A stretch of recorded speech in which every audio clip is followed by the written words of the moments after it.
Gentleman from Georgia. Thank you, Mr. Chairman. I yield myself such time as I may consume. Gentleman is recognized. Let me first begin by just thanking the chairman of the Budget Committee, Congressman Ryan, who has put in incredible amount of work, diligent work, and commitment in reforming our broken budget process. And he and the entire committee staff have worked tirelessly to bring about more accountability and transparency to this process, and I thank them for that. In fact, all Americans should thank them.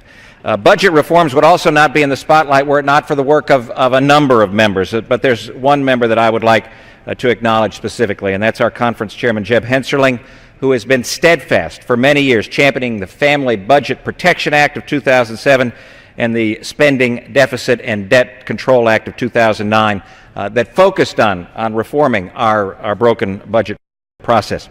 Now, there's no question, Mr. Chairman, that our number one priority in this body must be enacting policies that help our economy create jobs.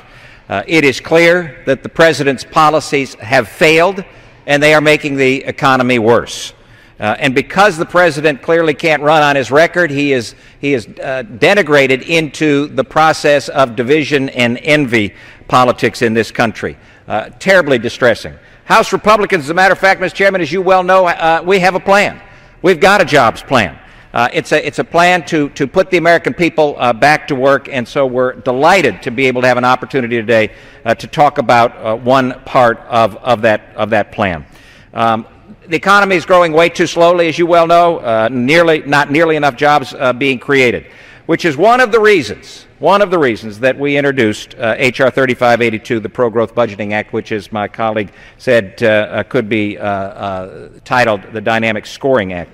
As you well know, the current model for the CBO uses a score or determines the cost of legislative proposals by a static method that doesn't take into account macroeconomic factors like increasing revenue and reducing the deficit and paying down the debt, things that have economic consequences in our society. Economists from across the political spectrum agree that major legislation considered by Congress has significant effects on economic growth, and we ought to be looking at that consequence. And while current law requires the Congressional Budget Office to provide Congress with information on the fiscal impact of all legislation that's reported from the committee, there is no requirement for analysis of the economic impact. This bill remedies that issue by requiring the Congressional Budget Office to provide macroeconomic analysis for all bills that have a budgetary impact. This is the threshold, a budgetary impact of more than 0.25% of the gross domestic product. That equals, Mr. Chairman, about $39 billion in 2012. This does not change the traditional CBO static scoring method at all. This analysis will be in addition to current law. So it gives members of Congress more information surrounding which they are able to then make appropriate decisions. It's important to remember, Mr. Chairman, that current policy is what has been utilized as a baseline for the administration, for Simpson-Bowles Commission, for Domenici-Rivlin. All of those used current policy. So this notion that we ought not be using current policy as a baseline is simply folly. In 2011, only six bills met the 0.25% GDP threshold, which means that the CBO ought not be overworked by having this opportunity to provide greater information to members of Congress. Everybody knows that CBO scores in the past have been significantly out of accuracy. The Medicare Modernization Act of 2003 is but one example. CBO estimated that would cost about $206 billion. In fact, it was $124 billion. Mr. Chairman, that's a huge, huge difference.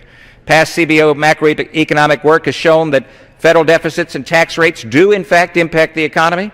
CBO themselves have said, quote, the reduction in federal borrowing that would result from smaller deficits would induce greater national saving and investment and thereby increase output and income, unquote. So, Mr. Chairman, more information from CBO will highlight the need to act positively on fiscal policy here in Congress. And maybe as importantly, this bill will also encourage pro-growth policy ideas from all of our colleagues that will help get our economy back on track, create jobs, and protect hardworking taxpayers. So I will urge my colleagues to support this bill, and I reserve the balance of my time.